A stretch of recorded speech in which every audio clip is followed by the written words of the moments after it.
بڑوں کو چھوٹوں کی شفقت آ گئی۔ جہاں بیٹیوں کا احترام نہیں تھا، بیٹیوں کو لوگ زندہ درگور کر دیا کرتے تھے، وہاں حضور پاک صلی اللہ تعالی علیہ وسلم نے سیدہ کائنات جیسی بیٹی کو سینے سے لگا کر دنیا والوں کو ایک پیغام دیا، کہا کہ یہ دیکھو تمہارے یہاں بیٹیوں کی قدر نہیں ہوتی ہے، مگر یہ میں رحمت للعالمین ہوں اور اللہ نے مجھے وہ رحمت بنا کر بھیجا کہ میری نسل بھی چلے گی تو میری بیٹی سے چلے گی، اور سیدہ فاطمہ الزہرا سے سرکار کی نسل چلی۔ جہاں لوگ پودوں سے محبت کیا کرتے تھے اور یہ نظریہ تھا کہ لوگ صرف اپنے پودوں سے محبت کرتے تھے، سرکار نے، حضور نے اپنے نواسوں سے محبت کر کے یہ بتایا کہ یہ دنیا والوں کی فکر ہے کہ وہ صرف پوتوں سے محبت کرتے ہیں، مگر میں رحمت للعالمین ہوں، میں اپنے نواسوں سے محبت کرتا ہوں۔ سرکار نے اس زمانے میں جب لوگوں کا دل بالکل پتھر ہو چکا تھا اور ماحول اتنا خراب ہو چکا تھا، ایسے ماحول میں سرکار نے انقلاب لا کر پوری دنیا کو یہ دکھایا کہ دیکھو اللہ نے مجھے رحمت للعالمین بنا کر بھیجا ہے، اس چیز کو ثابت بھی کیا۔ ساتھ ہی ساتھ صحابہ کرام جب نبی کی بارگاہ میں گئے اور وہ عرض کرتے یا رسول اللہ آپ نے ہمیں دین دیا، ایمان دیا، حق و باطل کی تمیز دی ہے، اس کے بدلے میں ہم آپ کو کیا نظر پیش کریں، ہم آپ کو کیا نذرانہ دیں، کیا ہدیہ دیں، آپ کہیں تو آپ کو ہم سجدہ کر دیں۔ فوراً قرآن کی آیت اتر گئی، اللہ نے فرمایا ہے محبوب قل لا اسألکم، ان سے کہہ دیجئے کہ اگر تم مجھے کچھ دینا چاہتے ہو تو میں تم سے کچھ نہیں مانگتا، قل لا اسألکم علیہ اجرا الا المودۃ فی القربى، میں تم سے کچھ نہیں مانگتا سوائے اس کے کہ میری اہل بیت سے مودت کرنا، میری اہل بیت کا میرے بعد خیال رکھنا۔ اور حجت الوداع کے موقع پر سرکار نے یہ فرمایا تھا کہ میں اللہ کے وصل کو جا رہا ہوں مگر تمہارے لیے دو چیزوں کو چھوڑے جا رہا ہوں، انی تارک فیکم الثقلین کتاب اللہ اطرتی و اہل بیتی، میں تمہارے لیے دو مضبوط چیزیں، بھاری چیزیں چھوڑے جا رہا ہوں، ایک قرآن ہے اور دوسری میری اہل بیت ہے، میری اطرت ہے، اسے مضبوطی سے تھامے رکھنا، دنیا میں کبھی گمراہ نہیں ہوگے۔ حضور نے اپنے اہل بیت کا دامن تمام امت کے ہاتھوں میں دیا اور کہا اسے مضبوطی سے تھامے رکھنا، اس سے عدم تمسک مت کرنا، اس سے چھوڑنا نہیں، ایسا نہ ہو کہیں تم گمراہ ہو جاؤ۔ دوسری جگہ سرکار نے فرمایا مثل اہل بیتی کسفینۃ نوح، میری اہل بیت سفینہ نوح کی طرح ہے، جو لوگ اس میں سوار ہو جائیں گے من رکبہا نجا، جو لوگ اس میں سوار ہو جائیں گے وہ نجات پا جائیں گے۔ ہم نے اور آپ نے دیکھا کہ حضرت نوح علیہ السلام کی کشتی میں جو لوگ سوار ہو گئے وہ پار لگ گئے اور بیٹا باہر رہ گیا، اسے اپنے آپ پر گھمنڈ تھا کہ ہمارے لیے جو امان گاہ ہے وہ پہاڑ ہی کافی ہے ہمارے لیے۔ تو جن لوگوں کو لگتا ہے کہ اہل بیت کے بغیر ہی ہمارے لیے ساری چیزیں کافی ہیں، تو وہ اس خوش فہمی میں مبتلا نہ رہیں اور اس غلط فہمی میں مبتلا نہ رہیں، اس لیے کہ آل اطہار کے بغیر کوئی عمل قبول نہیں ہوتا، کیونکہ ہم نماز بھی پڑھتے ہیں تو نماز میں بھی درود آل محمد پر پڑھتے ہیں اور اس طرح سے پڑھتے ہیں اللہم صلی علی سیدنا محمد وعلی آل سیدنا محمد، جب تک ہمارے رسول پر درود و سلام نہیں بھیجتے ہماری نماز مکمل نہیں ہوتی۔ یہ وہ آل محمد ہے، ان کا احترام کیا ہے کہ ہم سے نبی نے اجرت کی شکل میں مانگی ہے۔ اب آپ دیکھیے میرے نبی کی حدیث ہے کہ وہ فرماتے ہیں کہ مزدور کے پسینے کے خشک ہو جانے سے پہلے اس کی اجرت ادا کر دو، اور وہ نبی ہم سے اجرت طلب کر رہے اس حوالے سے کہ میری اہل بیت سے مودت کرنا۔ تو دیکھیے مانگنے کے الگ الگ طریقے ہوتے ہیں، طلب کرنے کے الگ الگ طریقے ہوتے ہیں، ایک ہوتا ہے سوال کرنا برائے طلب کسی چیز کو حاصل کرنے کے لیے، اور ایک ہوتا ہے برائے حکم۔ تو جب مثال کے طور پر جب کوئی شاگرد اپنے استاد سے کچھ پوچھتا ہے تو وہ سوال برائے طلب کرتا ہے، علم کے حصول کے لیے کرتا ہے، وہ امتحان کے لیے نہیں کرتا۔ جب استاد اپنے شاگرد سے سوال کرتا ہے تو وہ برائے امتحان ہوتا ہے، استاد علم کے حصول کے لیے اپنے شاگرد سے سوال نہیں کرتا۔ تو جب نبی نے اپنے شاگردوں سے سوال کیا اور یہ کہا کہ میری اہل بیت سے مودت کرنا، تو یہ سوال برائے امتحان ہے، لہٰذا ہمیں یہ جاننا چاہیے کہ ہمارا امتحان نماز کے حوالے سے، روزے کے حوالے سے، حج کے حوالے سے، زکوٰۃ کے حوالے سے تو ہوگا ہی، مگر سب سے زیادہ اگر ہمارا امتحان کسی چیز کے حوالے سے ہوگا تو وہ نبی کے آل اطہار کی وفاداری کے حوالے سے ہوگا، ان کی محبت اور مودت کے حوالے سے ہوگا۔ اور مودت کا لفظ قرآن میں استعمال کیا گیا، مودت اور محبت میں فرق کیا ہے؟ تو محبت میں کمی اور بیشی آ جاتی ہے، محبت میں عروج اور زوال آ جاتا ہے، مگر مودت میں عروج اور زوال کی کوئی گنجائش نہیں ہوتی، کوئی امکان نہیں ہوتا۔ جس طرح سے کوئی شخص کسی خطیب سے محبت کرتا ہے تو اس کی خطابت کی وجہ کر، تو جب تک اس کی خطابت میں زور باقی رہتا ہے لوگ اس سے محبت کرتے ہیں، جب خطابت کا زور کمنے لگتا ہے پھر لوگوں کی محبت بھی کمتی جاتی ہے۔ تو لہٰذا یہ گنجائش اللہ نے نہیں رکھی کہ اہل بیت کے محبت میں کمی اور بیشی ہو جائے، اس لیے جہاں عربی الفاظ میں محبت کا بھی استعمال، بہت سارے جگہوں پہ محبت لفظ کا استعمال کیا گیا، قرآن کی ایک آیت مثال کے طور پہ آپ لے لیں، وَأَلْقَيْتُ عَلَيْكَ مَحَبَّةً مِّنِّي، یہ بھی قرآن کی آیت ہے، لفظ محبت کا استعمال کیا گیا. مگر اہل بیت اور اولاد اطہار کی جب بات آئی ہے تو یہاں محبت نہیں مودت کا لفظ استعمال کیا گیا. محبت میں کمی اور بیشی ہوتی ہے، اللہ نے یہ گنجائش بھی نہیں رکھی ہے کہ اہل بیت کی مودت میں کوئی کمی اور بیشی کرے، اس لیے مودت کا لفظ استعمال کیا. مودت کہتے کسے ہیں میں تفصیلاً تو میں عرض نہیں کر سکتا چونکہ دامن وقت میں گنجائش نہیں ہے. مودت کہتے اسے ہیں کہ اگر مچھلی کو، میں مثال کے طور پہ آپ کو عرض کر رہا ہوں کہ مچھلی کو اگر پانی سے باہر نکال دیا جائے تو مچھلی پانی کے بغیر ایک پل بھی نہیں رہ پاتی ہے، اسے محبت نہیں مودت کہتے ہیں. لہٰذا ہمارا جینا مرنا وفاداری نبی اور آل نبی کے ساتھ ہماری ہونی چاہیے، ہماری زندگی ایسی ہی گزرنی چاہیے. کربلا کیا ہے؟ کربلا ایک ایسا مرحلہ ہے جہاں جا کر ہمیں حق و باطل میں امتیاز پتہ چلتا ہے کہ حق اور باطل کا فرق کیا ہے. جہاں رشتوں کی آبرو لوٹی جا رہی تھی، جہاں آبرو ریزی کی جا رہی تھی، ظلم کی انتہا یہ تھی کہ 6 ماہ کے بچے کو بھی پانی نہیں دیا گیا اور پانی کے بدلے میں اس کے گلے پہ اپنے ترکش کے تیر کو مار کر اس کے گلے کو کاٹ دیا گیا اور اس کے گلے میں تیر مار کر لہو لہان کر دیا گیا. پیاس کی شدت میں حضرت علی اصغر کو شہید کیا گیا. تو ہم اور آپ دیکھیں کہ جو لوگ آج باتیں کرتے ہیں کہ اسلام آتنکواد پھیلاتا ہے، اسلام آتنکواد پھیلاتا ہے، تو ان لوگوں نے ظالموں کی تاریخ پڑھی ہے، کبھی انہوں نے حسین کا اسلام نہیں پڑھا کہ حسین کا اسلام کیا ہے. آج جو ہندوستان میں جگہ جگہ پہ جو اللہ اکبر کی صدائیں آتی ہیں، جگہ جگہ پہ جو اسلام کی قدر و منزلت کی بات کی جاتی ہے، یہاں غریب نواز نے جب اسلام پھیلایا تھا تو اپنے کردار میں کردار حسینی دکھایا تھا، اور جب یہ بتایا تھا کہ دین کیا ہے تو انہوں نے یہ کہہ کر بتایا تھا کہ دین است حسین دی پناہ است حسین، حسین ہی دین ہے، حسین دی پناہ ہے. کیونکہ کربلا میں سن 61 ہجری کو اسلام کو دفن کر دیا جا چکا تھا. وہاں جہاں شراب کو حلال کر دیا گیا تھا، جہاں پر زنا کو حلال کر دیا گیا تھا، بھائی کو بہن کے ساتھ نکاح کو جائز قرار دے دیا گیا تھا، شریعت کو پامال کیا جا رہا تھا، ایسی صورت میں اپنے کنبے کو لٹا کر نبی کے نواسے رسول نے اپنے نبی سے وفاداری کا کام انجام دیا اور اسلام کو سربلندی عطا کی اور اسلام کو بقا بخشی ہے. جس کے بارے میں شاعر کہتا ہے، اے کربلا کی خاک وہ احسان کو نہ بھول، تڑپی ہے تجھ پہ لاش جگر گوش رسول. تو نبی کے نواسے نے، حضور کے نواسے نے اپنے محبت کی لاج رکھ لی ہے اور اپنے نانا کے ساتھ ایسی وفاداری کی ہے جو کوئی بھی شخص تا قیامت بھول نہیں سکتا ان چیزوں کو، جو قربانیاں رہی ہیں. تو آتنکواد اور جہاد کی لوگ جو باتیں کرتے ہیں تو وہ کربلا کا فلسفہ سمجھ لیں کہ 6 ماہ کا بچہ ایک طرف ہے اور ایک طرف 22,000 کا لشکر ہے. ذرا دیکھیے کہ یزید کو کتنی گھبراہٹ تھی کہ جب حق کے سامنے کوئی باطل آتا ہے تو باطل کو گھبراہٹ ہوتی ہے. آپ دیکھیں کہ ایک طرف 72 تھے اور ایک طرف 22,000 کا لشکر. یہ کیسی گھبراہٹ تھی یزید کی کہ 72 کے مقابلے پہ اسے 22,000 کو بھیجنا پڑا. یہ اس کی کیسی گھبراہٹ تھی. وہ جانتا تھا کہ یہ حق ہے اور حق سر چڑھ کر بولے گا، اس لیے یزید نے اس حق کو دبانے کے لیے میجورٹی کی کوشش کی. اور یقین جانیے کہ حق کو دبانے کے لیے ہر دفعہ ہر زمانے میں میجورٹی کو استعمال کیا گیا ہے. میجورٹی کے ذریعے سے حق کو دبانے کی کوشش کی جا چکی ہے اور کی جا رہی اور کی جائے گی. مگر یہ اللہ نے اعزاز بخشا ہے حق کو کہ حق کبھی بھی کسی سے دبتا نہیں ہے، کیونکہ وہ من جانب اللہ ہوتا ہے، اللہ صبر کرنے والوں کے ساتھ ہوتا ہے. اس وقت جب دیکھا آپ نے ایک طرف سے ظلم ہو رہا تھا تو ظلم کو آتنکواد کہتے ہیں، ظلم روکنے کو جہاد کہتے ہیں. جس طرح سے 22,000 کے لشکر نے حسینیوں پر ظلم کیا، 72 پر ظلم کیا، تو اسے آتنکواد کہتے ہیں. اور اس ظلم کے خلاف 6 ماہ کے اصغر نے اپنا رد عمل پیش کیا اور اپنے گلے پہ تیر کھا لیا، اسے جہاد کہتے ہیں. لہٰذا جنہیں آتنکواد اور جہاد سمجھنا ہو تو انہیں چاہیے کہ وہ تاریخ کربلا اٹھا کر پڑھ لے. یہ تاریخ کربلا وہ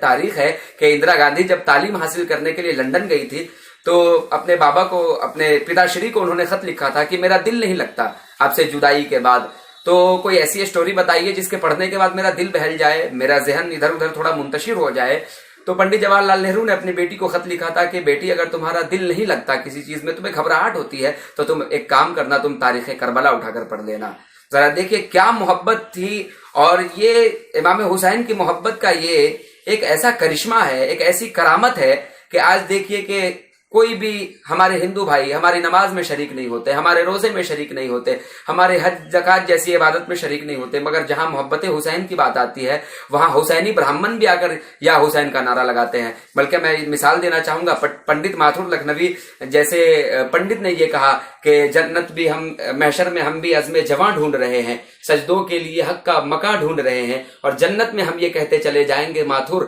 شبیر کے قدموں کے نشاں ڈھونڈ رہے ہیں۔ یہ شان ہے حسین اعظم کی، یہ شان ہے نبی کے نواسے کی۔ سرکار نے فرمایا حسین و منی وانا ملا حسین، حسین مجھ سے ہے، میں حسین سے ہوں۔ تو یہ بات تو سمجھ میں آتی ہے کہ حسین مجھ سے ہے، مگر اس بات کو آج تک دنیا سمجھ رہی ہے کہ نبی حسین سے کس طرح ہے۔ تو ہمیں یہی غور کرنے کی بات ہے ہمارے لیے کہ کربلا میں جب تک اسلام مکے کی وادی سے چلا اور کربلا تک پہنچا، وہاں تک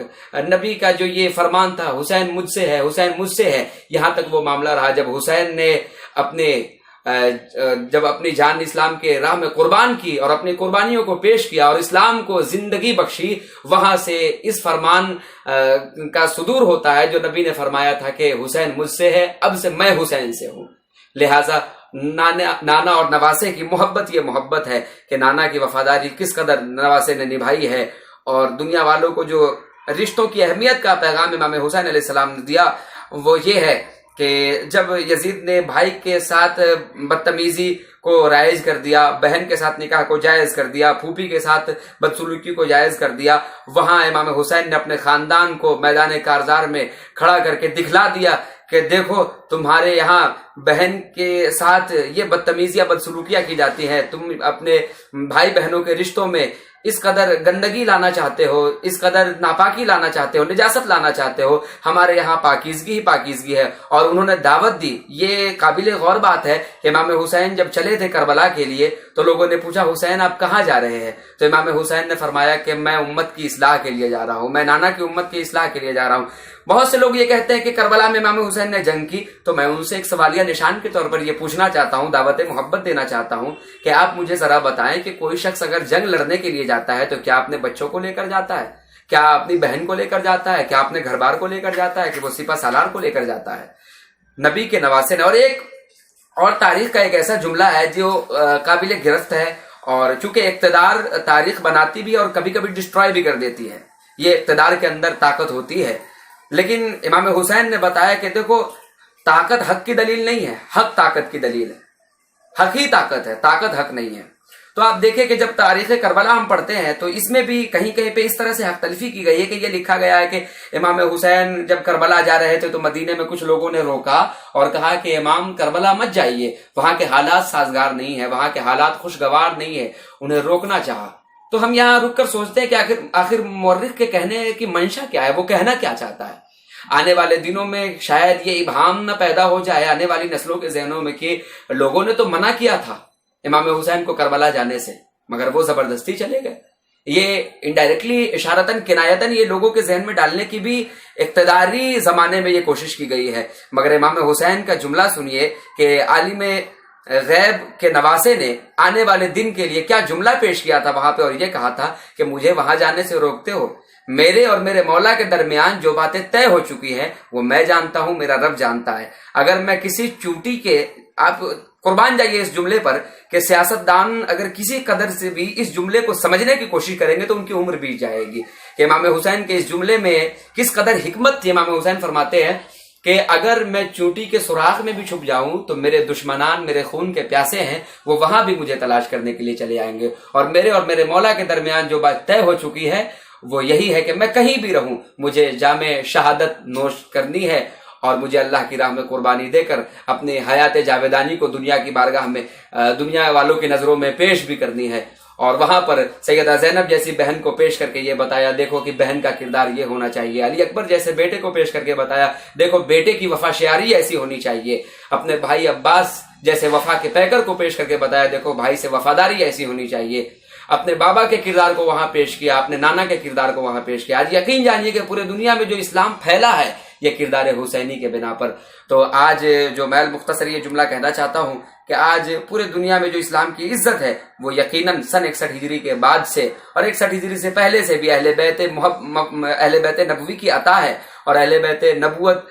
کی یہ عطا کردہ نعمت ہے جس وجہ سے اسلام کل بھی سربلندی کے ساتھ رہا، آج بھی سربلندی کے ساتھ ہے۔ اسی وجہ سے ایک شاعر اسی تعریف کے تناظر میں یہ کہتا ہے کہ اے کربلا کی خاک وہ احسان کو نہ بھول، تڑپی ہے تجھ پہ لاش جگر۔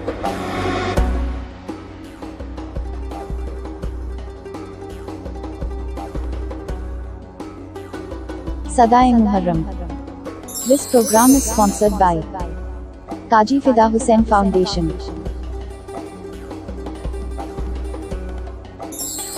Sari Amma Foundation,